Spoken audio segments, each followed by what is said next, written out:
empezar. Vamos a darle la bienvenida a todos los que se están conectando y a los que ya están conectados hace ratito. Buenas tardes a todos. Les damos la bienvenida a la segunda parte de la webinar de la segunda jornada de Cátedra Abierta, Ciencia Viva para una Sociedad Consciente. Esta propuesta nos va a invitar a reflexionar y dialogar sobre todo en el rol transformador que tiene la ciencia en nuestras comunidades. También queremos agradecer en esta jornada, vamos a estar con la charla de dos participantes destacadas científicas, ambas, cuya trayectoria refleja un fuerte compromiso con la investigación, la docencia y el abordaje problemático ambiental, sobre todo, y sanitaria desde un enfoque científico e interdisciplinar. La licenciada Melissa Diocho, que va a ser la primera en dar su charla, es licenciada en Ciencias Ambientales con orientación en Biología de la Conservación de la Universidad Nacional de Avellaneda, actual becaria del doctorado de CONICET, en el doctorado de Ciencias Naturales y Ambientales de la UNCO. Su trabajo de investigación se enfoca en la conservación de murciélagos, la biodiversidad funcional y el monitoreo de fauna silvestre en agroecosistemas y ambientes naturales del norte argentino. Ahora vamos a tener una charla de ella justamente nos va a hablar sobre la importancia de esas comunidades de murciélagos para los sistemas agrícolas sustentables de las yungas de Jujuy. Así que bueno, bienvenida Melissa, muchas gracias por esperarnos un ratito y bueno, estamos todos atentos. Bueno, muchas gracias por la invitación. Bueno, voy compartiendo pantalla. Sí, sí, por favor. Gracias.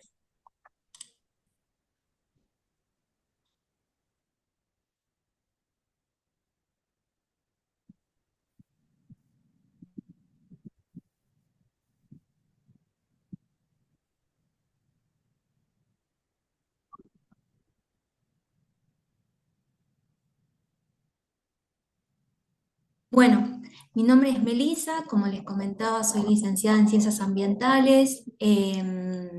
Me destaqué más en el área de lo que es biología y actualmente estoy trabajando más en lo que es el tema de agroecología, que ahora en un ratito les voy a comentar un poco mejor de qué trata. El título de la charla no es el mismo de mi tesis porque es muy engorroso y muy largo, así que lo abrevié para que sea un poco más bonito. Y bueno, el título es Comunidades de murciélagos para los sistemas agrícolas sustentables en las yungas de Jujuy y Salta, Argentina. Originalmente iba a trabajar solamente en Jujuy, en la zona de Yuto, pero luego cuando fui, digamos, a sondear para elegir los lugares y demás, había productores también interesados en que yo visite la finca del lado de Salta, que hay un río muy pequeño que divide Salta y Jujuy, del otro lado es Urundel, después está Colonia Santa Rosa, Orán, y por eso, bueno, tuve que modificar un poquito el plan de mi tesis ya que me expandí, digamos, del límite de Jujuy. Bueno, el ambiente igual es más o menos todo el mismo, es pedemonte de yungas, pero hay como una pequeña transición a lo que es el monte chaqueño. Bien, comenzamos. Se ve la barra de herramientas, ¿no? A ver, ahí está. No, Bueno, primero vamos a derribar algunos mitos, por más que seamos estudiantes de biología y demás, si no vemos, creo que hay un micrófono abierto, ¿puede ser? ¿Se escucha? ya está silenciado, ya está silenciado. Está bien. Cualquier cosa, igual si tienen preguntas, por favor avísenme, pueden escribirlas en el chat y me lo comentan o abren el micrófono. No hay problema en que me interrumpan a mí, por mí mejor, si me van haciendo alguna pregunta. O la pueden anotar y decirla al final, no hay problema.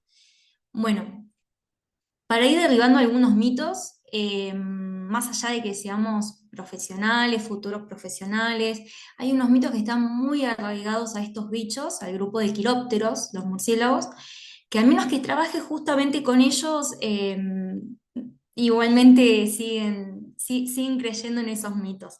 Así que me gustaría más que nada primero derribar estos mitos y bueno, comenzamos. Primero, hay una creencia que es que todos chupan sangre, que son todos hematófagos. La realidad es que solamente hay dos especies en el país, hay tres creo en todo el mundo y tenemos dos especies de esas tres que son hematófagos. Una es exclusivamente, se alimenta de sangre de aves, puede aprovechar, por ejemplo, de gallinas, en el caso del ganado. Y la otra se alimenta de grandes mamíferos, en la naturaleza sería así como del puma o del yaguareté, pero muchas veces aprovechan del ganado. No es que van a ir a atacar a la gente para chupar sangre, sino que lo hacen de forma muy discreta, cuando el animal está durmiendo sin que se dé cuenta, pero solamente son dos especies y después tenemos murciélagos de todos los gremios tróficos, es decir, que se alimentan de todo. Tenemos los que comen fruta, que ya vamos a ir viendo igual, tengo más fotos que texto porque me parece más divertido ver fotos, pero tenemos los que comen frutas, los que comen néctar, los que se alimentan solamente de peces y cazan peces, tenemos carnívoros y tenemos también, bueno, de los que yo trabajo específicamente, que son los insectívoros, el ensamble de murciélagos insectívoros. Ellos tienen una dieta, a diferencia de los demás, tienen una dieta exclusiva donde únicamente se alimentan de insectos, ¿sí? Si no hay insectos, no hay comida directamente para ellos. En cambio, los otros murciélagos pueden llegar a comer otras cosas. Aquellos que tienen una dieta de frutas pueden llegar a comer, hemos visto incluso comiendo pasto, flores, eh, polinizando, insectos, en caso de que no haya disponibilidad de frutos. Pero bueno, los que comen insectos solamente van a comer insectos, ¿sí? Así que bueno, este mito de que todos chupan sangre, obviamente no es así, solamente son dos especies de las más de 1.400 que hay en todo el mundo, bueno, tres en realidad, solo que dos hay en Argentina.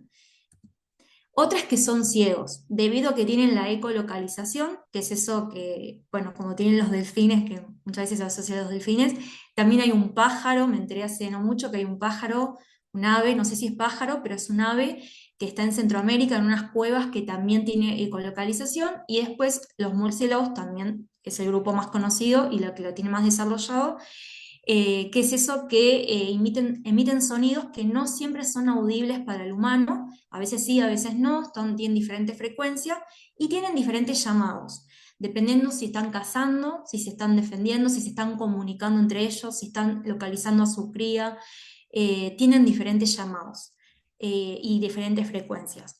Ese llamado lo que hace es como un rebote y crea como en su cabeza como una imagen de 360 de lo que está pasando. Que tenga este sentido que es muy difícil por ahí de comprender porque nosotros no lo tenemos, no quiere decir que sean ciegos, ¿sí? De hecho tienen una buena vista, tienen una vista normal, tampoco es que tienen una vista mala o disminuida, no, tienen ojos y ven igual que cualquier otro micromamífero, por ejemplo. Eh, Solo que bueno, lo que los hace especiales es que tienen este otro sentido que es la ecolocalización. Otro mito que yo nunca lo había escuchado, lo empecé a escuchar más que nada trabajando con la gente del campo, digamos, los agricultores, los serenos y demás, es que muchos creen que, bueno, los asocian a las ratas porque son micromamíferos, aunque no tienen nada que ver, no están aparentados ni nada con las ratas, son mamíferos pequeños nada más, pero muchos creen que son ratones o ratas viejas que le crecen alas, que la rata cuando se hace vieja le crecen alas y eso es el murciélago. Bueno, hay una creencia muy fuerte sobre esto y también no solo separarlo de los roedores, que no son otro grupo y no tienen nada que ver, sino que no son ratas viejas que le crecen alas y que no contagian las enfermedades que contagian las ratas. Esto es muy importante también, porque como yo trabajo con las fecas de los murciélagos, mucha gente me pregunta por el hantavirus y demás, y no, la realidad es que, exceptuando la rabia, que menos del 1% de los murciélagos en la población, digamos, de murciélagos tienen rabia. Se le despierta además la rabia y mueren muy rápido. Lo más importante es tener las mascotas vacunadas, pero después el murciélago no representa en sí un peligro para el humano, no contagia enfermedades. Yo siempre hay que tener ciertos cuidados, yo uso guantes, estoy vacunada por las dudas porque recibo varios mordiscos de los murciélagos, pero no es necesario, digamos, tener mucho más recaudo porque no está relacionado con las enfermedades que transmiten las ratas. Y la otra que, bueno, que se escucha mucho también es el miedo a que se enrede en el pelo. Todos cuando me cuentan su experiencia con un murciélago que entró en la casa, me cuentan que se tapan la cabeza por el miedo de que se enrede en el pelo. Bueno, eso no sé ni de dónde salió, pero no es cierto. Además, el murciélago, créanme que va a estar más asustado que ustedes y no va a ir hacia la persona. La única chance por ahí de que te choque un murciélago es que o sea un juvenil que esté aprendiendo a volar y demás, o sea justamente un murciélago que esté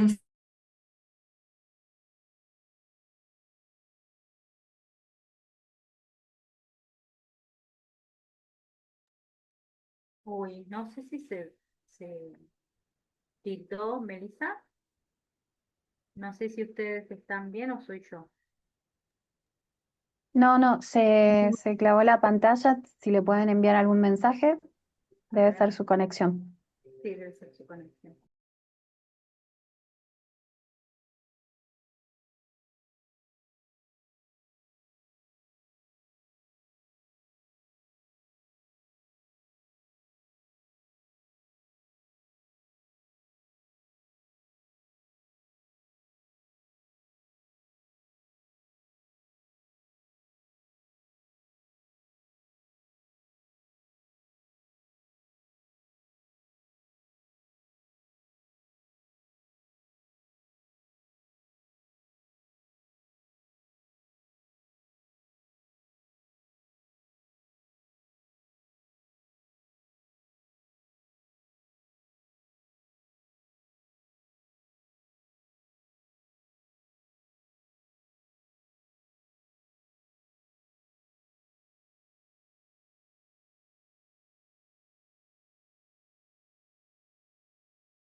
Vamos a esperar un ratito que la disertante parece que se le cayó el internet. Mil disculpas. Oiga, me dice la licenciada de 8 que enseguida se vuelve a conectar. Perfecto.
Bueno, estas cosas suelen pasar, disculpen, pero bueno,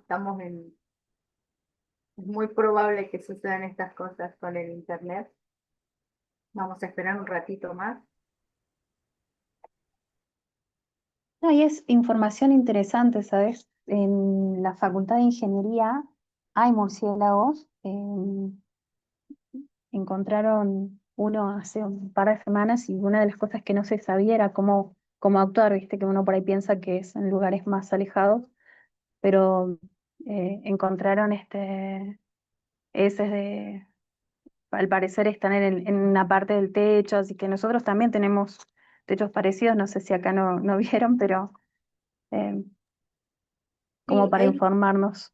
y también estaría bueno preguntarle, ¿no? Por ahí qué es lo que se hace, porque hay varias personas que también, sobre todo en casas viejas como las de acá de Jujuy, del centro, que tienen esos techos altos y, y a veces lo Claro. encuentran, sí, y no ¿Qué, saben qué qué hacer. protocolo seguir, viste? Sí. Claro, qué protocolo seguir, sobre todo para no lastimarlos y no tener miedo a que sucedan estas cosas. También está bueno lo que dijo de que no todos son hematófagos, entonces también es algo que sí, suele dar un poco de miedo siempre, los murciélagos.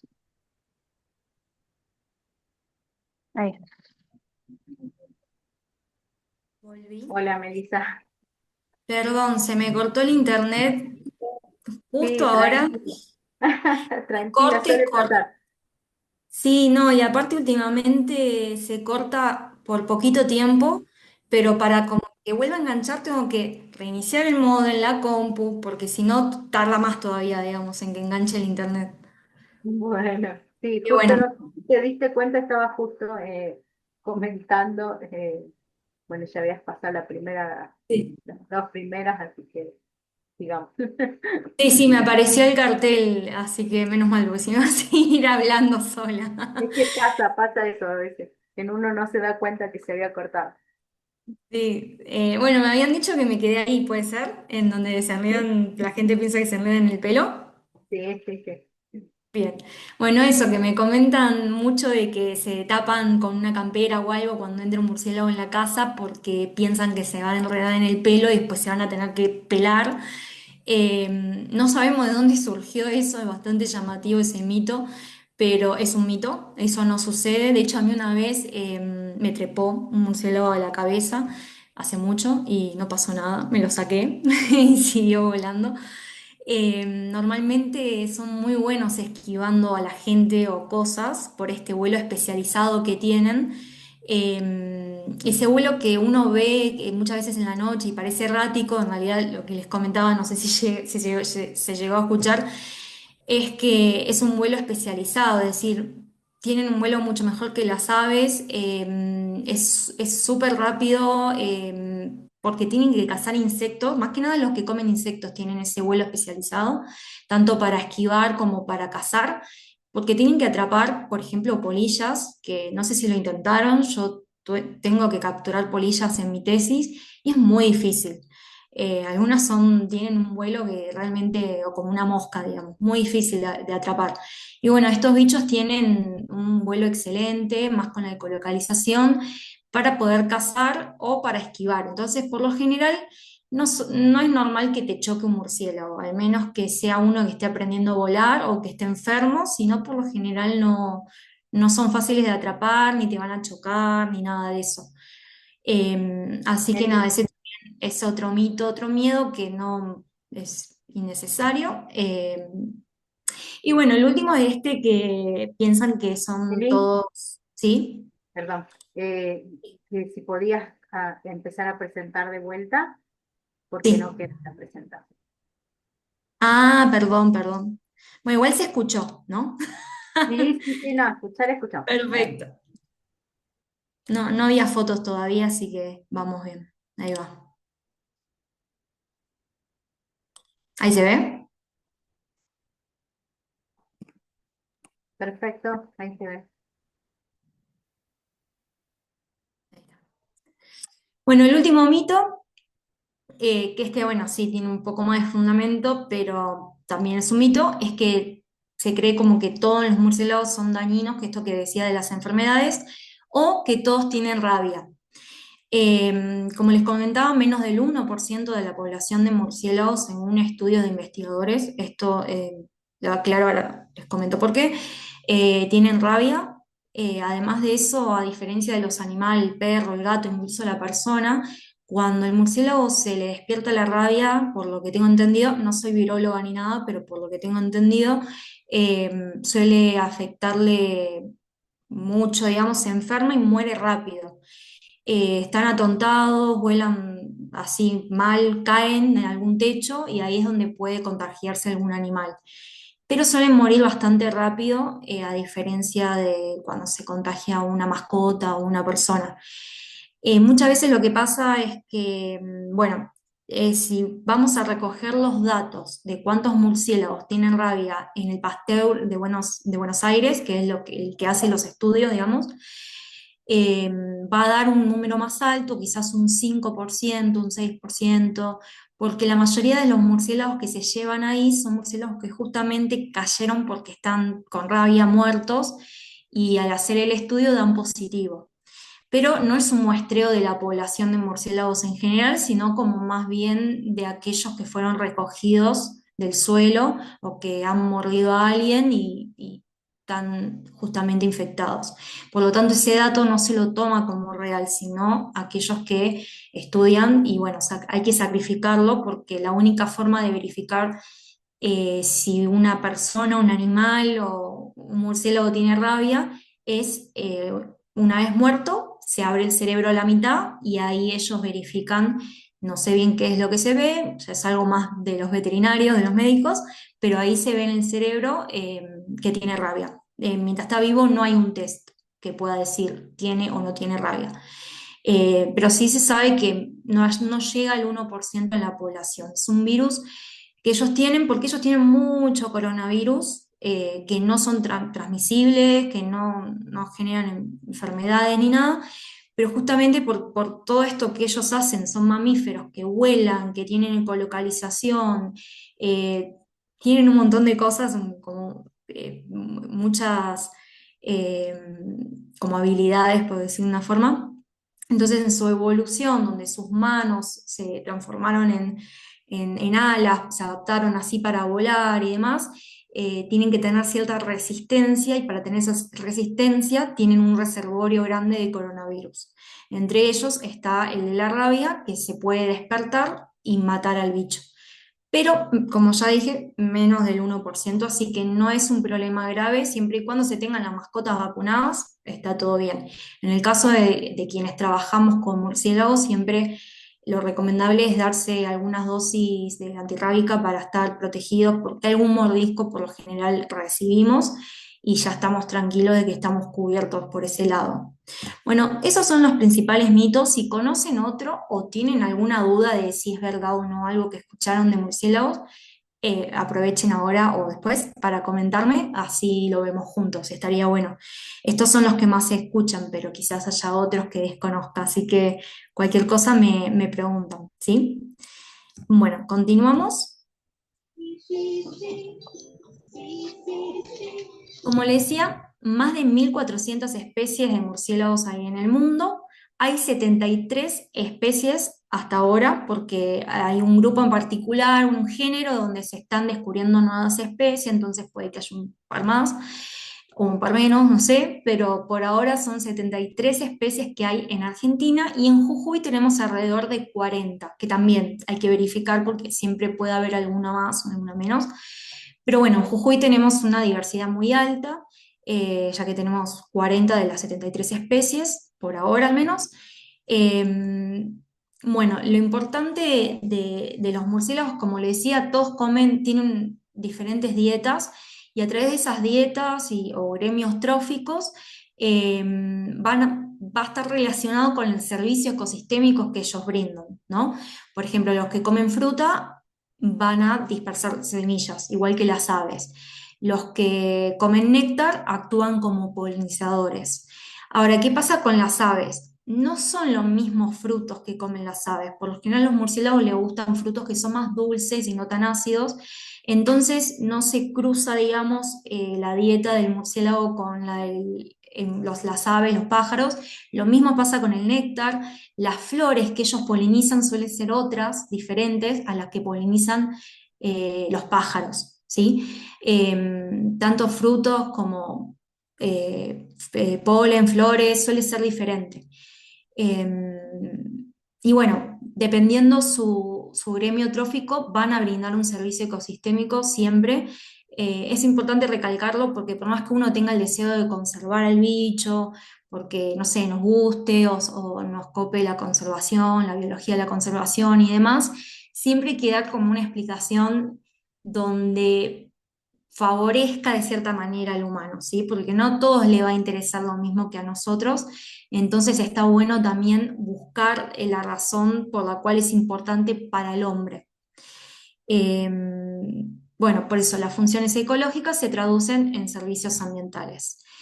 Dentro de este grupo general de todos los 2.400 especies de murciélagos y demás, el 70% son insectívoros.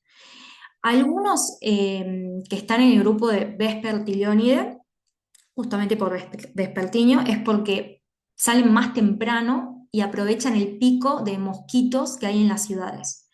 Entonces, no les puedo explicar la cantidad de murciélagos, la cantidad de mosquitos que comen los murciélagos. Ahora no tengo una cifra exacta, pero pueden comer como 2, 3 veces más que su tamaño. Si hay una colonia instalada en algún lugar, arrasan con los mosquitos. Por lo tanto, si uno se queja en la ciudad, dependiendo de dónde estemos, ¿no? Porque hay ciudades que hay más o menos mosquitos, pero si uno se queja de los mosquitos, imagínense la cantidad de mosquitos que habría si no estarían los murciélagos depredándolos, ¿no? Yo creo que estaríamos, pero repletos.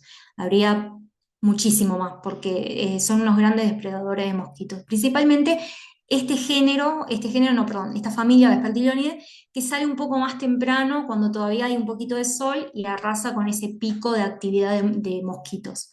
El resto también obviamente es importante porque va a comer, le gustan mucho las polillas, los escarabajos, y en el caso de los agroecosistemas cumplen un rol muy importante porque predan sobre aquellos insectos que funcionan como plagas, ¿no? Ya se ha comprobado en varios estudios que varios insectos voladores, como una especie de polilla, que atacan los cultivos, son parte fundamental de la dieta de los murciélagos, porque además no hay nada, parece que más rico y sabroso que una polilla. Para el murciélago, cuando uno ve los análisis de dieta, suelen aparecer primero las polillas, así que arrasan con esto. Solamente son insectos voladores, ¿sí? Ellos no suelen cazar, digamos, en el suelo. De hecho, algunos no pueden ir al suelo porque después no pueden despegar por su morfología alar. Entonces ellos van a cazar al vuelo, siempre al vuelo, todos los insectos voladores que haya de noche. Y bueno, ahí es donde aparece ese rol tan importante en los agroecosistemas. Entonces, una de las preguntas más importantes que me hice en mi trabajo, vamos a hacerla más sencilla, porque en realidad por ahí en los planes de tesis suele ser un poco más engorroso o más largo, es cuáles son las características de los agroecosistemas que favorecen la presencia y la actividad de este grupo. Es decir, no es que me voy a poner a estudiar la biología del murciélago, sino más bien la característica de los agroecosistemas. ¿Qué es lo que a ellos les atrae para decir, bueno, me quedo acá, como lo que está acá y cumplo ese rol ecológico tan importante?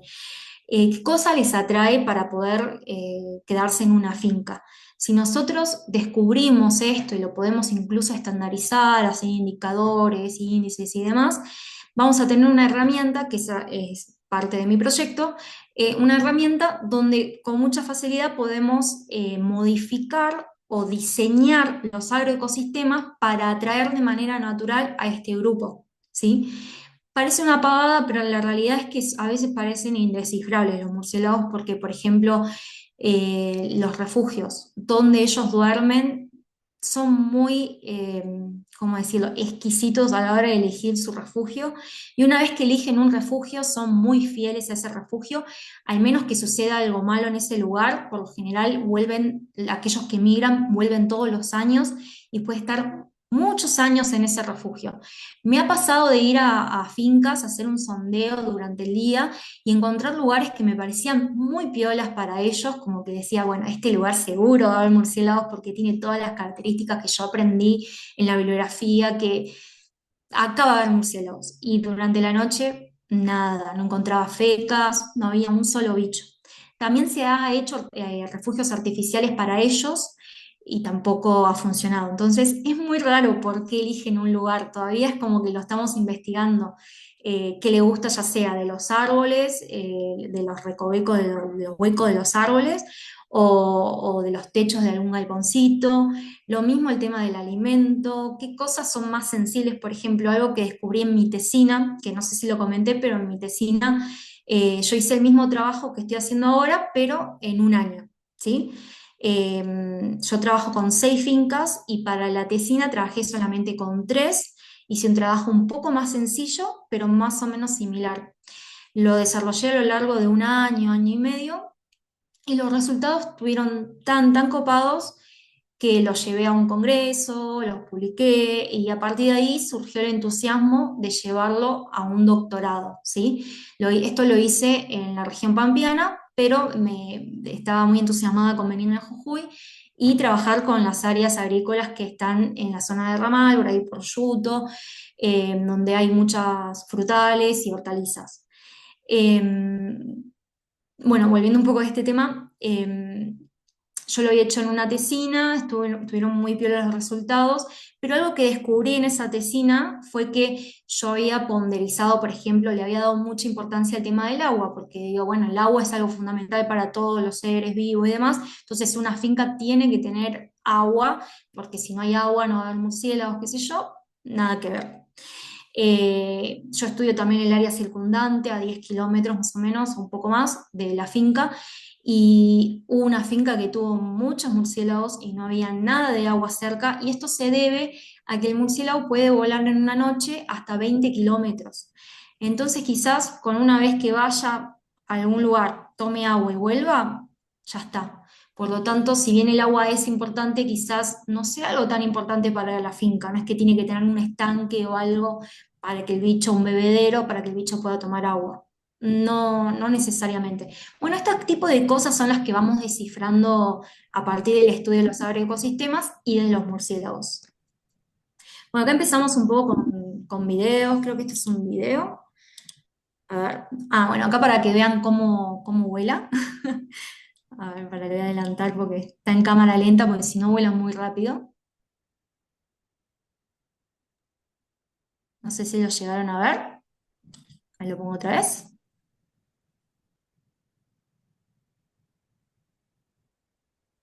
Durante los muestreos siempre tomo todos los datos junto a las fecas porque yo analizo la dieta bien, digamos, de lo que está comiendo y luego se libera, se marca y se libera. ¿Sí? Yo no hago una colecta de murciélagos, sí de insectos para saber qué insectos hay disponibles para su alimento y después analizo su caca, a ver, de lo que están comiendo y de lo que hay disponible en la finca, qué coincide. Para tener como un panorama más amplio de lo que está sucediendo. Así que siempre se liberan, en mi caso, siempre se liberan los bichitos. Bueno, continuamos. A ver, este es otro video de cómo vuelan. Luego otra vez. Siempre como que se lanzan hacia abajo y ahí toman vuelo.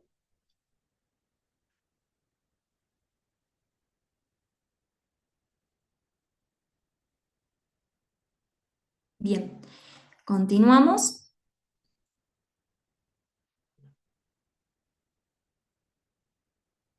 Bien, bueno, los objetivos de mi trabajo, bien así sencillito, es proponer un conjunto de indicadores para estimar la presencia y actividad de murciélagos. Bueno, acá, perdón, me quedé con la tesina.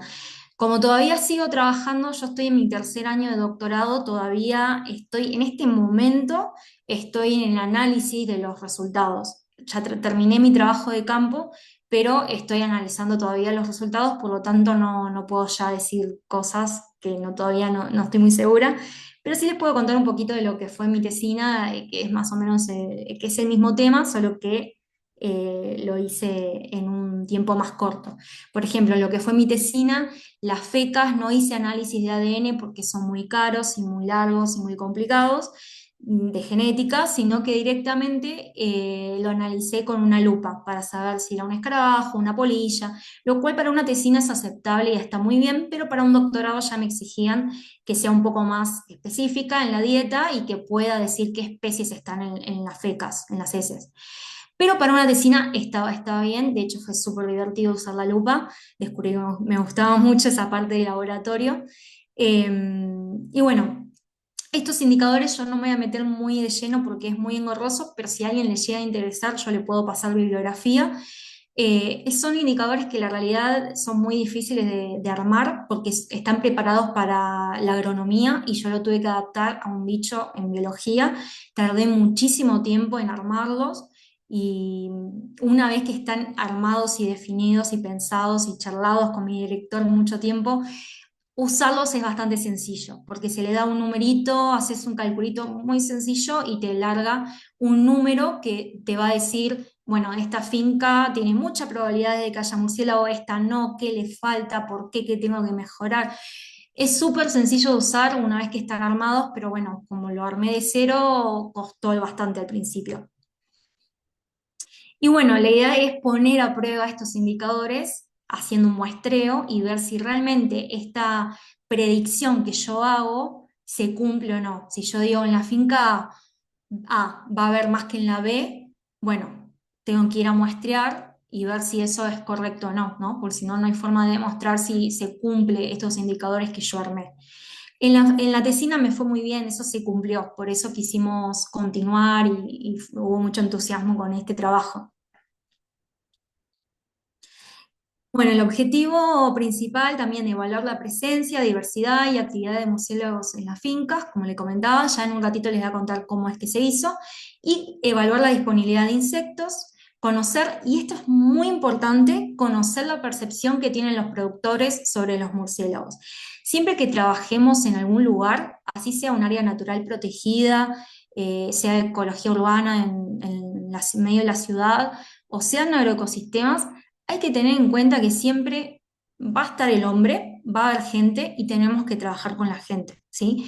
Porque nosotros por ahí en la carrera muchas veces solemos pensar como que está muy separada la biología por un lado y todo lo social por el otro, y en realidad no. Sí, siempre, incluso aunque sean áreas protegidas, hay personas que toman decisiones sobre esas áreas protegidas, hay personas que actúan sobre esa área protegida, entonces siempre, sea donde sea el trabajo, hay que tener en cuenta a la gente que está ahí.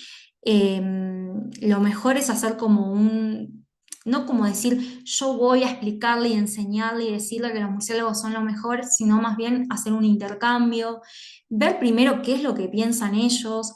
Yo me encontré con una sorpresa que fue que los productores de acá de Jujuy, la mayoría, no todos, excepto uno, pero la mayoría tenían muy buena idea muy buenos conocimientos de respecto a la dieta y demás, y tenían también una buena percepción de los murciélagos. Quizás no todos les parecían hermosos, pero como me parecía a mí, pero sí los veían como necesarios, importantes, como que no los matarían si los ven. En cambio, cuando fue mi tesina en Buenos Aires, los productores y los serenos tenían una idea bastante negativa. Y esto es importante porque si vos haces todo lo posible y estudiás y demás para que haya murciélagos en la finca y haces estos indicadores y te matás estudiando y trabajando, pero va el productor y te mata una colonia entera, ya está, se terminó el trabajo ahí. Por lo tanto, la parte social siempre hay que tenerla en cuenta. De hecho, para quienes están más cerca de recibirse o planean hacer un doctorado o tener una beca CONICET, más allá de las complicaciones que hay hoy en día, hay que resistir y seguir. con respecto a CONICET, evalúa muy bien lo que es tener una parte social, o una pata social, mejor dicho, dentro del proyecto, ¿sí? Que sea un trabajo interdisciplinario y que haya una parte social fuerte, está bueno. En mi caso, yo trabajé con los productores de la zona, como les comentaba. Para conocer la percepción, trabajé junto con una etnobióloga, preparé unas encuestas. No siempre hay que ir con la encuesta en mano, dependiendo del caso. Hay productores que se sienten muy cómodos hablando, entonces vos podés ir con la encuesta en mano y hacerle todas las preguntas e ir anotando. Y hay otras personas que por ahí son más tímidas y es mejor por ahí memorizarse la encuesta y después ir a hablar con la persona y luego anotar todo. Hay muchas personas que graban, yo eso no lo implementé porque a mí me generaría incomodidad que en una entrevista me grabaran. Prefiero incluso que estén con el papel ahí a que estén con una grabadora. Así que yo no lo implementé eso porque yo no me siento cómoda tampoco grabando a la otra persona, siento que se va a poner nerviosa. Así que hice esto, digamos, de sacar la encuesta o no, dependiendo lo que veía en el otro, y luego completarla o completarla en el momento. Y a partir de ahí sacás la percepción, qué es lo que haría si encuentra un murciélago, qué es lo que sabe de un murciélago. Eh, y está bueno porque uno no va directamente la idea es esto, ¿no? No ir voy a educarlos sobre los murciélagos y demás, sino más bien hacer un intercambio porque muchas veces ellos son los que nos van a decir incluso dónde están los murciélagos, dónde está la colonia.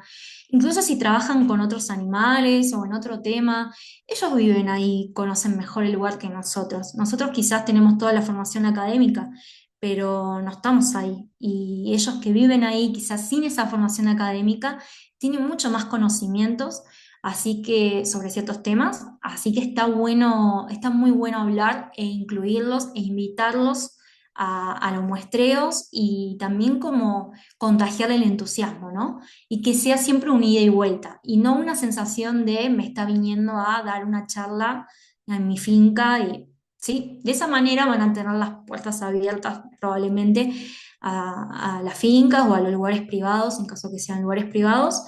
Y bueno, eso quería recalcar que me parece muy importante y yo de hecho, hoy por hoy tengo muy buena relación con la mayoría de los productores, por más que mis muestreos terminaron, sigo planeando ir, todavía no volví, pero voy a volver, quizás no a muestrear, pero o sí tirar una red por ahí para ver qué hay, charlar con los productores.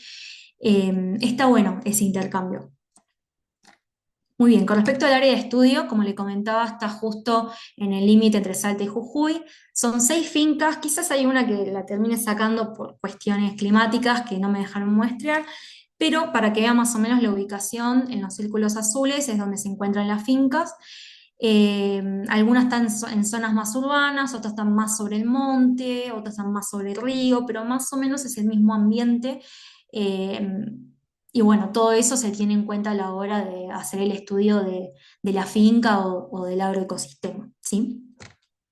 Algunas fotos de lo que es la zona. Más que nada les quiero fomentar mucho la zona porque en mi caso lo que me pasó fue que me encontré con muchas cosas, muchas sorpresas.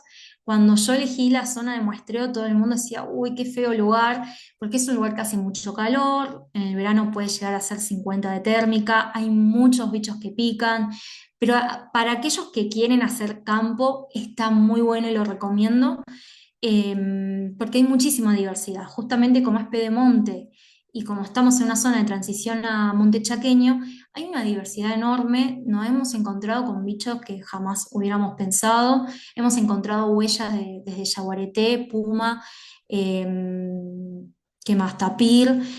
Ha caído la lechuza del campanario, la Tito Alba, esa blanca grandota, ha caído en la red, ha caído la lechuza negra, no tenía ni idea que estaba ahí. Eh, Fue una sorpresa muy linda y cayó, después les voy a mostrar una foto. Y además, también a la hora de elegir para ustedes, digamos, que están estudiando, no sé en qué etapa están cada uno, pero a la hora de elegir el trabajo es importante que no solo les apasione el tema y le guste la zona y demás, sino también, parece una pavada, pero también el tema de el horario. Yo hice muchísimos pasantías o voluntariados en diferentes provincias con pájaros, porque en un momento estaba convencida de que me gustaban mucho los pájaros y quería hacer un doctorado con pájaros. Pero me di cuenta que yo en la mañana no funciono. No sirvo para levantarme temprano, estar todo el día. Lo di todo en los voluntariados, pero realmente no me imaginaba haciendo eso 5 años. En cambio, cuando hice un voluntariado con murciélagos, me encontré con que era mi horario, porque soy más nocturna. Y empezar a trabajar a las 5 o 6 de la tarde, a la noche ya los jejenes se van, el sol no molesta, entonces no trabajas bajo el rayo del sol. Y durante el día dormimos y si hace mucho calor, en el caso de Yuto, nos metemos al río. No este en particular, ahora le voy a mostrar dónde, pero hay un río que es muy, muy lindo y te puedes refrescar y tomar tereré. Entonces le vas buscando la vuelta, ¿sí? No hay que asustarse porque el monte sea muy jodido, digamos, sino más bien qué es lo que a uno le gusta hacer, el horario en que le gusta trabajar, qué bicho, qué zona le apasiona. Y bueno, y así por ahí plantearse qué es lo que quiero investigar, ¿no? En el caso de que todavía no hayan arrancado con su tesina, estaría bueno que vayan pensando de la tesina, porque si después con la tesina lo enganchan con un doctorado, genial, van a tener publicaciones, van a tener antecedentes, y encima es otra cosa que está bien evaluado, al menos en su momento por CONICET, es que ya haya un trabajo de base en una tesina. Y no lo piensen como, bueno, tengo que hacer algo para sacármelo de encima, ¿sí? Sí, respetando los tiempos, tratando de que sea corto, no ser muy quizás exigente con hacer muchas cosas. Todo lo que quieran hacer lo pueden hacer después en un doctorado. La tesina tiene que ser más bien corta, pero está bueno ya ir pensando qué es lo que les gusta, ¿sí? Bueno. Acá estoy yo bañándome, como le decía, es un río, está lleno de pescado, está limpio, no pasa nada. No Eh, paso, perdón, Meli, sí, no, no, por el tiempo, ahí está, y por el tiempo estamos con, vamos. bien. Bueno, esto serían, a ver, sí, estamos bien con el tiempo. Bueno, esto sería la zona de donde yo trabajo, donde te puedes bañar durante el día. Bueno, algunos animales que caen que no son murciélagos son los pájaros, como les comentaba, acá tenemos un celestino. Este es el río de las Piedras que divide Salta y Jujuy. También cayó Carpintero, perdón, no me sale el nombre, el Martín Pescador. Ha caído también Ataja Caminos en la noche. Con respecto a la metodología, bueno, como le decía, se construyeron indicadores. Trabajé con la dimensión de ecología y sociocultural, esto es importante siempre tenerlo en cuenta, y trabajé con los recursos más que nada de alimento, de agua y de refugio. Bien. Metodología de muestreo. Lo que hice fue trabajar en la temporada húmeda, utilicé redes de niebla, que ahora les voy a mostrar cuáles son. Son más o menos las que yo usé, fueron entre 4 o 5 redes de niebla de 6 metros, 12 metros.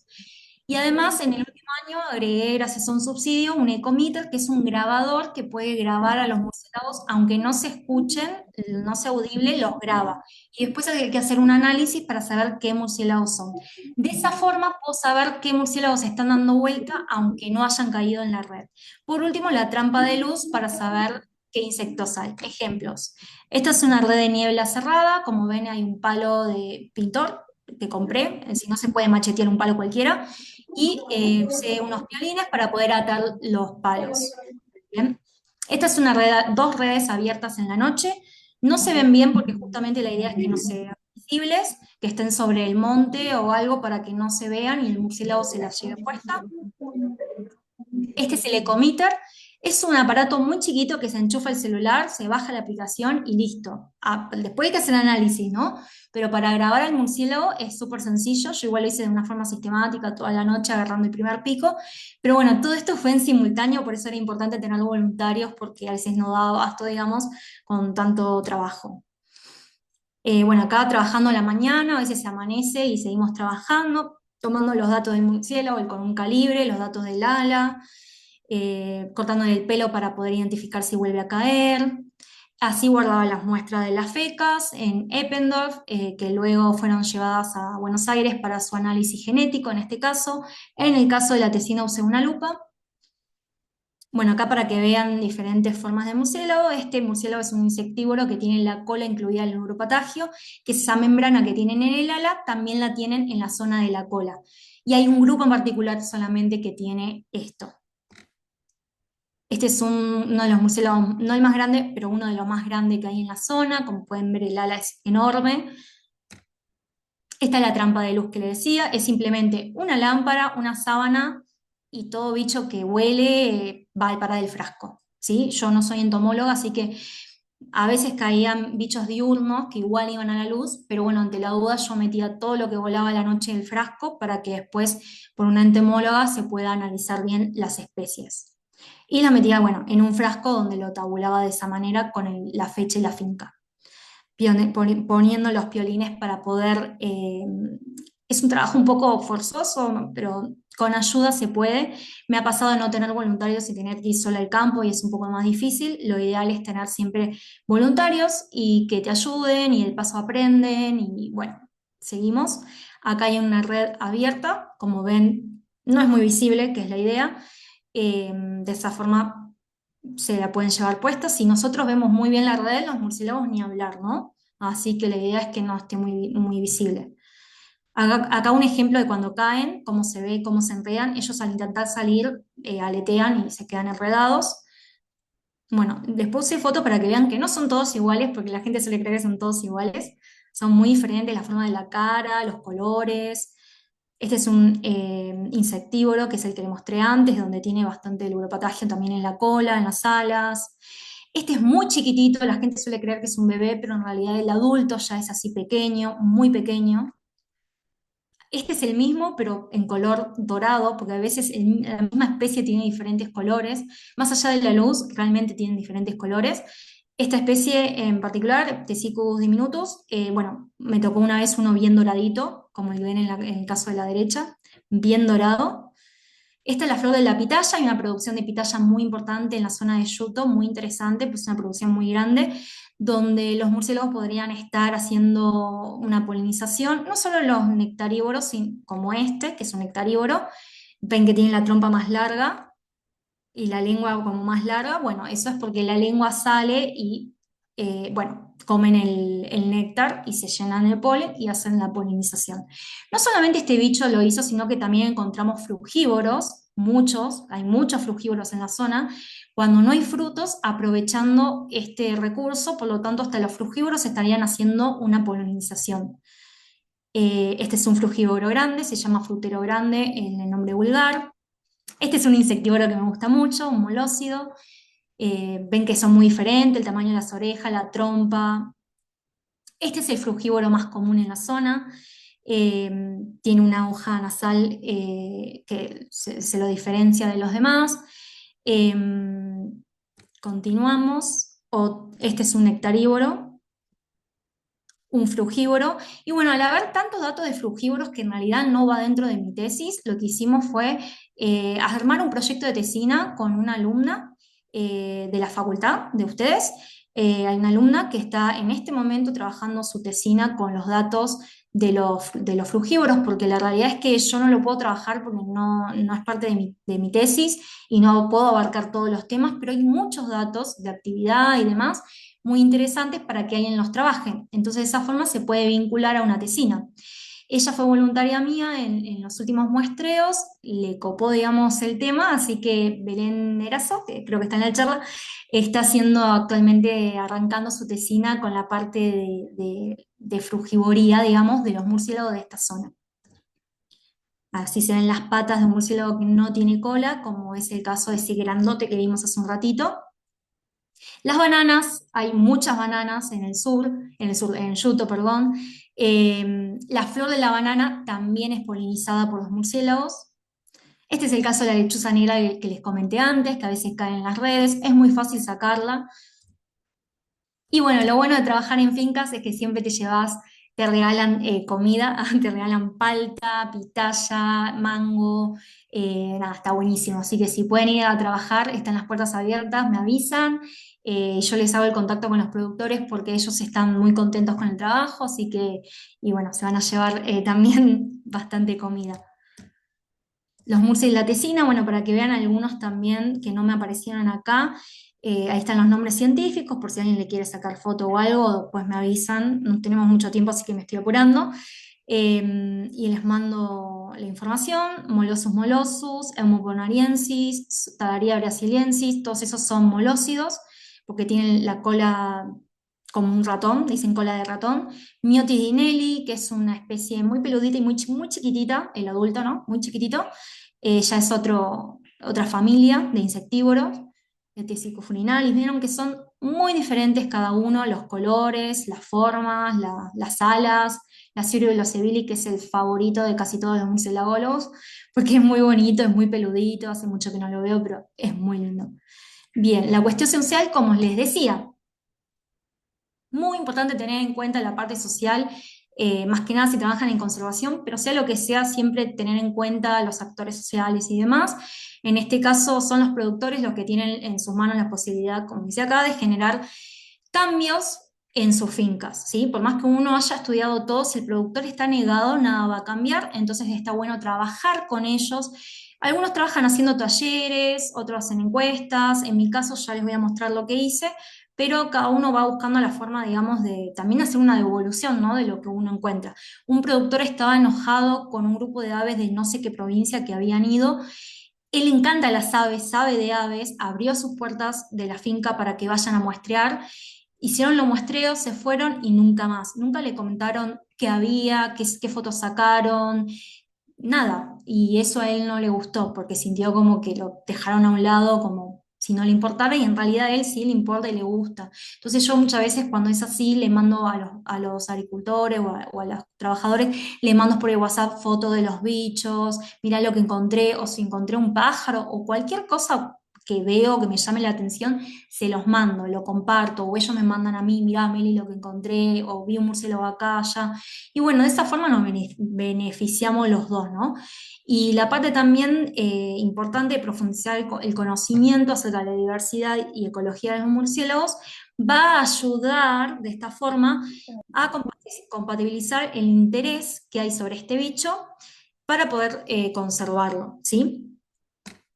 Este fue lo que hice cuando terminé, digamos, los muestreos. Más adelante les voy a dar a los productores una ficha técnica mucho más formal con todos los resultados y algo más interesante, pero de mientras quería darles algo de todo lo que vengo viendo y hice unos trípticos, ¿no? Uno para cada finca donde le muestro a cada uno, digamos, con fotos exclusivas de sus fincas qué es lo que había. Hice muchos porque la mayoría de ellos dan charlas o hablan con otros agricultores o están involucrados en actividades. Hay otros que no, pero de cualquier forma yo lo hice y que hagan lo que quieran. Hay uno que me pidió más, incluso que me dijo, por favor, tráeme más, que me sirve para las charlas. Hay otro que no le cae bien los bichos ni mi trabajo, así que para mí lo habrá tirado, pero bueno, yo igualmente cumplí con dar a todos los productores esto, que son los trípticos con fotos y textos muy sencillos, ¿sí? Vulgarizando lo más posible o haciendo el bien sencillo el vocabulario, no usando tecnicismo ni nada de eso, sino que sea sencillo de entender para cualquier persona. Esa es la idea, llegar a cualquier persona, no solo el productor. Y bueno, nada, estuvieron bastante contentos con esto. Por suerte tuvo una buena devolución.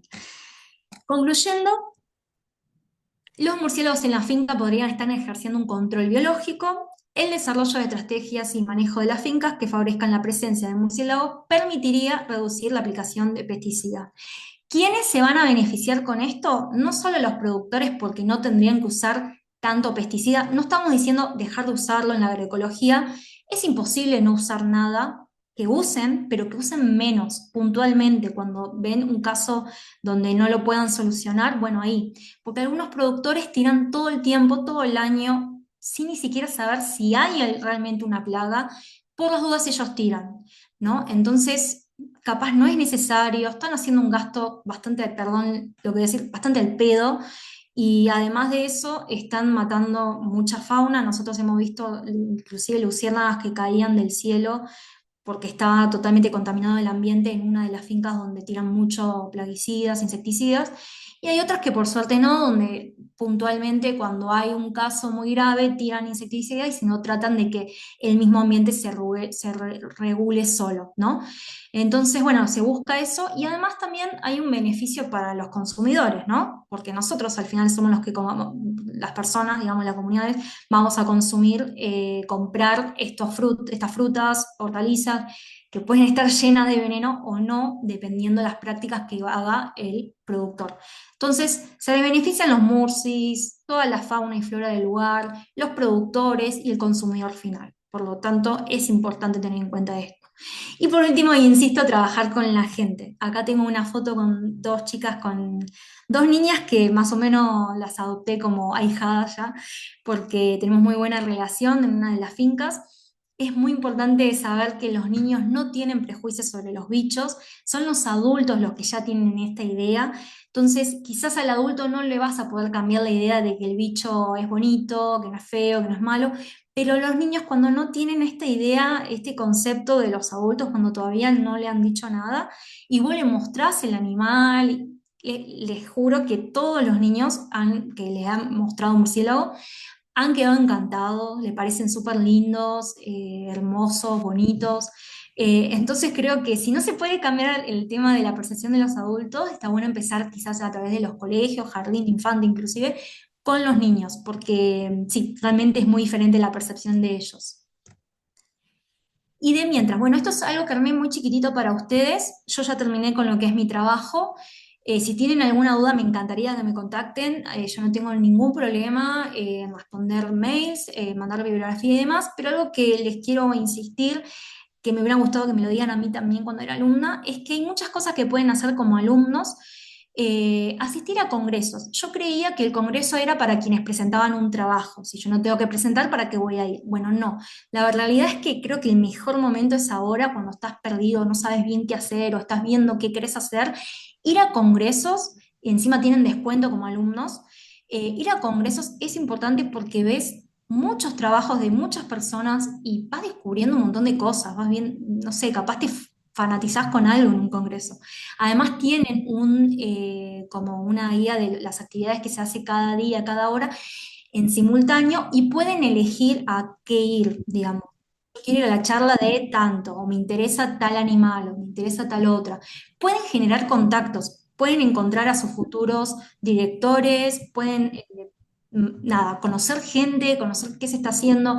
Así que vayan a congresos, aprovechen mientras sean alumnos porque tienen descuentos. Yo tengo que pagar más porque no soy alumna de grado y como alumna de posgrado en algunos congresos ni siquiera tenemos descuentos. Así que aprovechen más que nada los que se dan en Jujuy. Entiendo que algunos son difíciles de ir porque se dan lejos.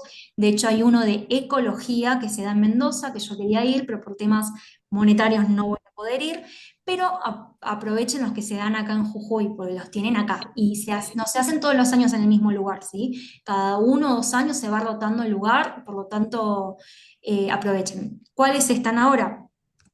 El Congreso de Argentino de Agroecología, justamente este tema yo me voy a estar presentando, mi alumna también.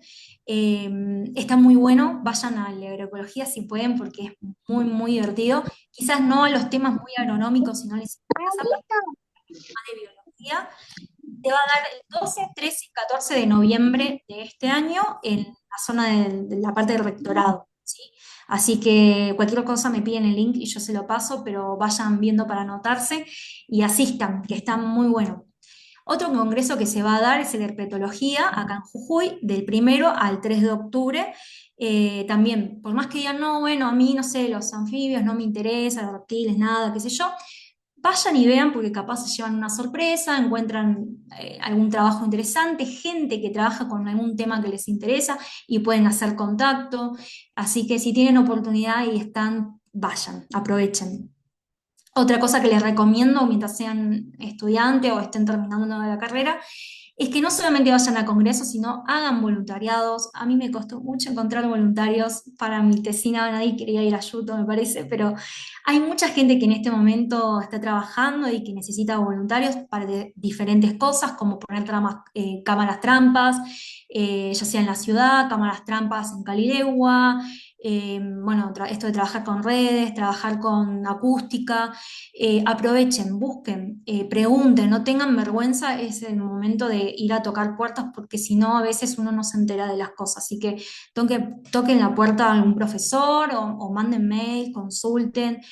Hagan voluntariados, pasantías en laboratorio, si les copa más el laboratorio, hagan el laboratorio también para saber si es lo de ustedes. Yo me di cuenta que estar muchas horas en un laboratorio todos los días me parece muy monótono y no me gusta, pero quizás hay gente que sí, que prefiere la comodidad de un laboratorio, entonces pónganse a prueba ahora, ¿sí? Haciendo pasantías, voluntariado, todo eso les va a quedar el currículum, además. Cursos de grado, no tienen que ser cursos de posgrado, a veces se dictan cursos de grado, averigüen qué cursos hay, qué se puede hacer, algunos son virtuales, otros son presenciales, siempre hay descuento para estudiantes y como les repetía, a los congresos. Dudas, consultas, me pueden escribir a mi mail. Por favor, si quieren anotarlo, yo no tengo ningún problema, los puedo orientar, poner en contacto con otra gente, me avisan, no hay problema, ¿sí?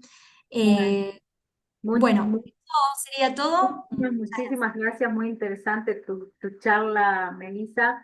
Y sí, es el momento ahora para que los chicos puedan hacer consultas o alguien que quiere sobre lo que estuvo charlando Melissa. Si hay alguna consulta, estamos habilitando los micrófonos o lo pueden hacer en los chats. Yo por las dudas voy a dejar mi correo en el chat, porque entiendo que a veces da un poco de vergüenza, a mí también me ha pasado, yo también fui alumna y tenía mucha vergüenza de hacer preguntas, así que lo entiendo, dejo mi correo y si no, bueno, nada, eso, anímense, no tengan vergüenza. Y otra cosa, no hay preguntas tontas, ¿sí? Hay gente que piensa que hay preguntas tontas, la realidad es que no. No hay preguntas tontas, anímense a preguntar cualquier cosa, ya sea si van a un curso, un congreso, vayan. Les aseguro que les va a Bueno, ayudar mucho. exactamente.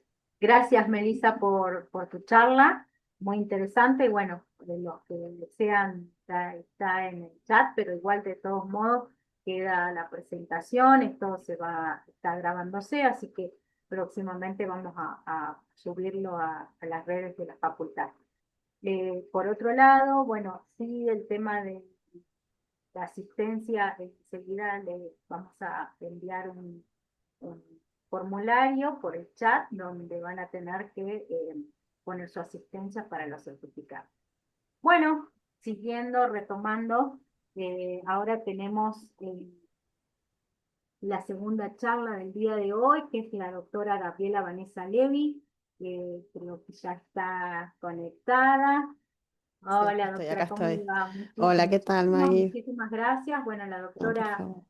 Vanessa Levi es doctora en inmunología de la Universidad de Buenos Aires, es investigadora adjunta del CONICET y profesora asociada en la Universidad Nacional de La Matanza.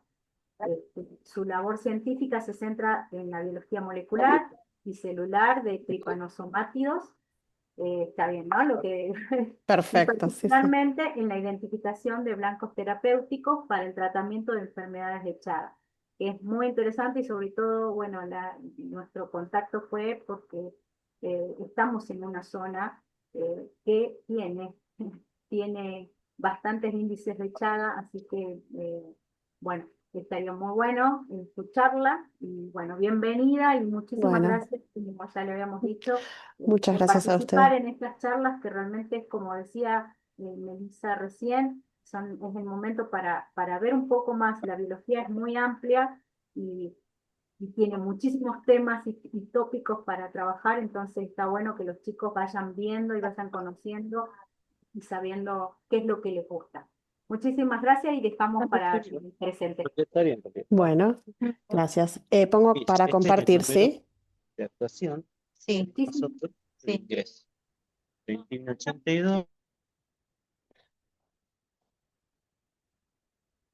Ahí está. ¿Se ve? ahí, sí, sí se ¿Sí? ve. ¿Se ve? Ya, Eh, habría que ponerlo como, ahí está, perfecto, perfecto. Buenísimo. Bueno, muchas gracias por la invitación. La verdad que me entusiasmó mucho esta charla. Está fuera de mi área de confort, porque, bueno, no doy charlas de este tipo, sino más bien del estilo bien científico, riguroso. pero la verdad que me divertí mucho haciéndola y espero que ustedes también se diviertan.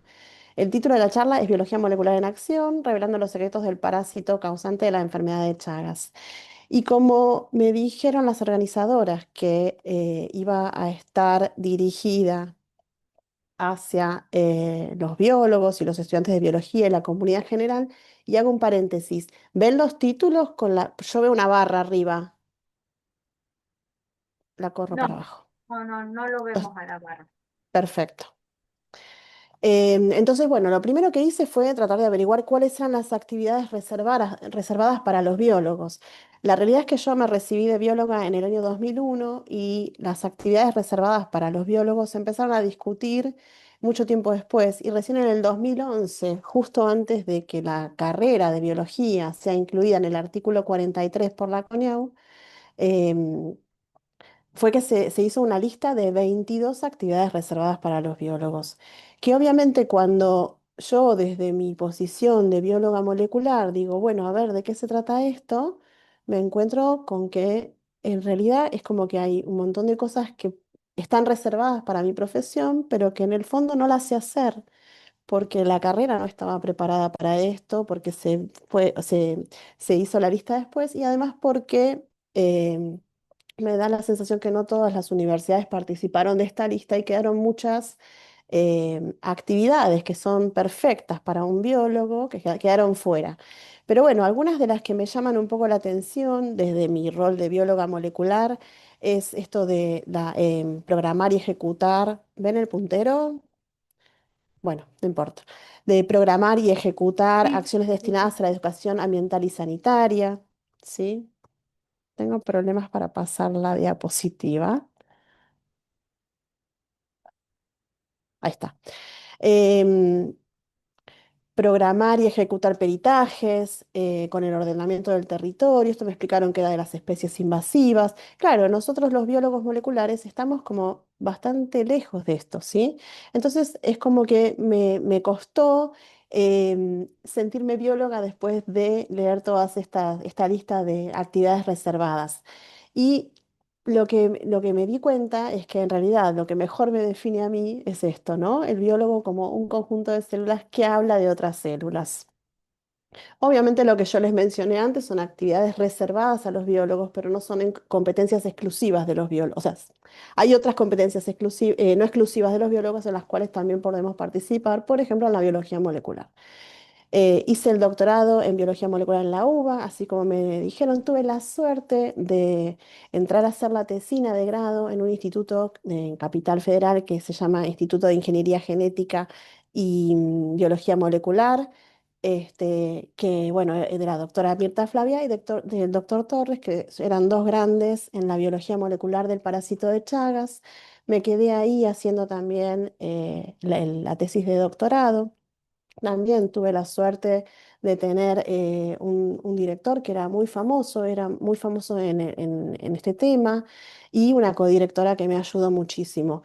En el caso de la tesis de doctorado estudiamos los efectos de los anticuerpos de los pacientes con cardiopatía chagásica sobre los receptores de las células cardíacas, porque había toda una teoría en aquel entonces donde se empezaba a creer que había cierto grado de mimetismo molecular y con esto quiero decir que el parásito tenía algunos determinantes antigénicos que se parecían a los del humano.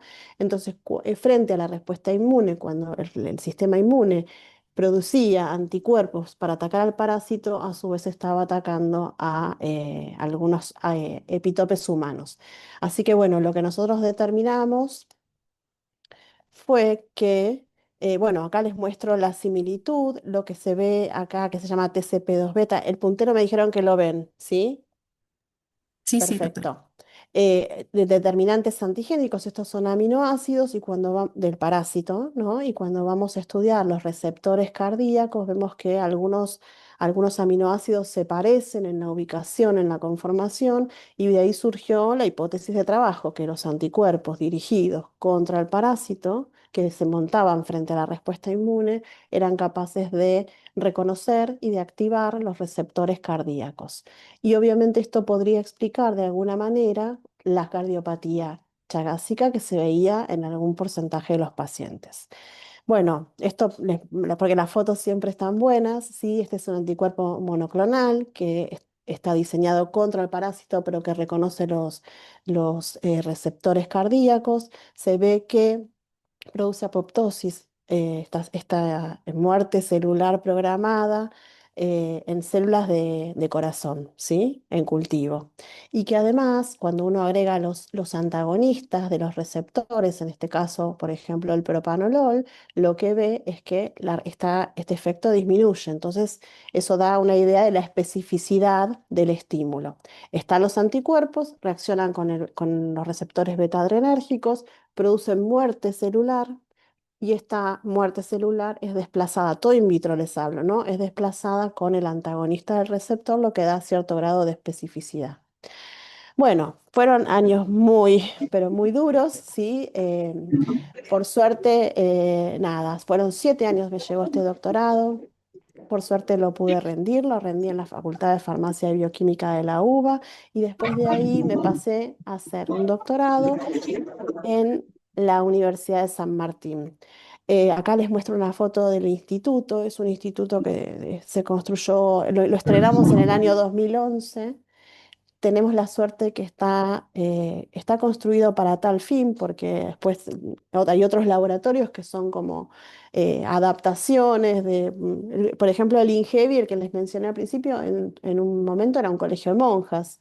Así que, bueno, o sea, uno se encuentra con ciertas cosas, que, por ejemplo, freezers en los pasillos. Bueno, este instituto es muy bonito. Si alguna vez tienen la posibilidad de venir para Buenos Aires, está a 10 cuadras de Capital Federal, vengan a conocerlo porque es realmente lindo, está muy bien equipado y el predio de la universidad es precioso. Y bueno, acá empecé a trabajar en la regulación de la expresión génica en los tripanosomas. Ya dejé de lado los anticuerpos y entré de lleno a lo que es la biología molecular de estos parásitos. Los tripanosomátidos están formados por 3 familias, ¿sí? Los tripanosomas, Trypanosoma brucei, cruzi y leishmania, presentan ciclos de vida complejos que alternan entre un insecto vector y el mamífero hospedador y producen importantes infecciones que afectan a millones de personas y obviamente millones de pesos o de dólares de gasto al sistema de salud, ¿sí?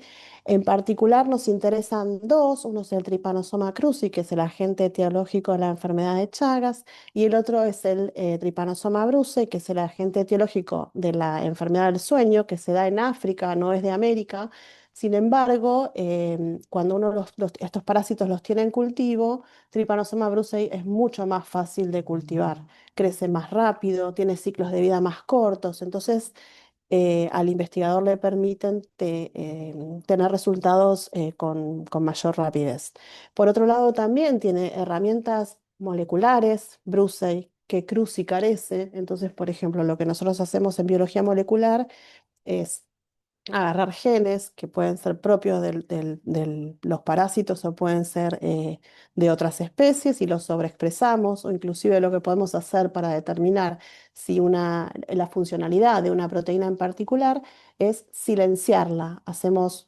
Esto está todo muy estudiado, hacemos técnicas de biología molecular, inducimos la expresión de ARNs de interferencia que lo que hacen es silenciar el gen. Y toda esta maquinaria de silenciamiento está presente en Brucey, sin embargo, en Cruci no está presente y ahora recién en los últimos años se pudieron empezar a hacer parásitos knockout con este sistema de CRISPR, no sé si lo habrán escuchado, que es muy nuevito. Así que bueno, o sea, utilizamos a Brucey como modelo, pero la idea es poder extrapolar los hallazgos encontrados en Acruci, ¿sí? Que es el que tiene impacto en nuestra región.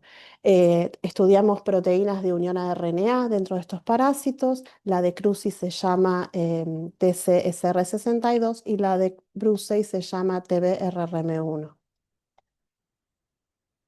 Bueno. Son proteínas ortólogas, los parásitos están relacionados, sin embargo, por ejemplo, Trypanosoma cruzi infecta células y Trypanosoma brucei no, así que, o sea, están emparentados, sin embargo, tienen características muy distintas, ¿sí? La característica importante que tiene este grupo de parásitos es que cuando uno estudia desde la biología molecular cómo es la expresión de las proteínas, la transcripción de proteínas, uno encuentra en los humanos, en casi todas las especies, nosotros tenemos un promotor, un gen, un promotor, un gen, un promotor, un gen. Y acá lo que sucede es que la transcripción no se da de esta manera, sino que se da de manera polisistrónica. Esto quiere decir que hay transcripción de largas cadenas donde quizás se codifican cientos de genes que no están incluso relacionados entre sí o tienen funciones antagónicas o, por ejemplo, tienen especificidad de distintos estadios. Entonces, no existen promotores para la polimerasa 2 y lo que siempre se creyó que la regulación de la transcripción en estos parásitos era a nivel post-transcripcional. Esto significa, o sea, se transcriben largas cadenas, cuando sale del núcleo los mensajeros se cortan y se maduran, se hace un trans-splicing y es este el modelo, ¿no? Que al ser diferente de los mamíferos es donde uno va a ir a estudiar para ver si puede de alguna manera inhibir la actividad de alguna proteína que se encuentre ausente en los mamíferos, ¿sí?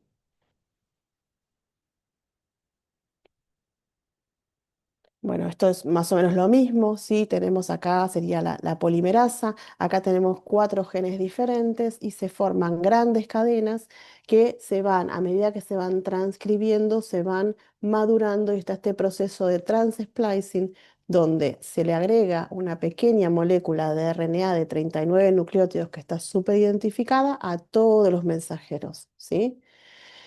Y dado que se creyó durante mucho tiempo que no había control transcripcional, lo que sucede es que, o sea, los investigadores nos preguntamos cómo es entonces que de una misma proteína la vemos en un estadio y no la vemos en el otro, o la vemos con de distintos niveles, ¿sí? Entonces, hay varios pasos en la transcripción de estos RNAs que son regulados. Uno es este trans-splicing que yo les comentaba, que es la adición de un pequeño ARN al extremo 5' y la poliadenilación. Después lo otro que está regulado es la estabilidad. ¿Cuánto dura ese ARN mensajero? Porque cuanto más dura, más veces puede ser traducido, ¿sí? Eh, ¿Cómo es el transporte del núcleo al citoplasma? Hay algunas proteínas que retienen a los ARN mensajeros en el núcleo y impiden que pasen al citoplasma y sean traducidos por los ribosomas. Y el otro punto que está regulado es la traducción. ¿Con qué tasa se puede traducir un mensajero? Y para todos estos, o sea, para todos estos procesos, lo que se necesitan es proteínas de unión a ARN, que las llamamos RBPs. Hay más o menos 80 genes que codifican para proteínas de unión a RNA en Brucey y otro tanto en Cruci, ¿sí? Dentro de estas RBPs hay un grupo conservado de proteínas que se llaman SR, que contienen estos dominios de unión a RNA, que acá se llaman RRM, y después tienen una parte final que es rica en repeticiones de arginina y de serina, ¿sí?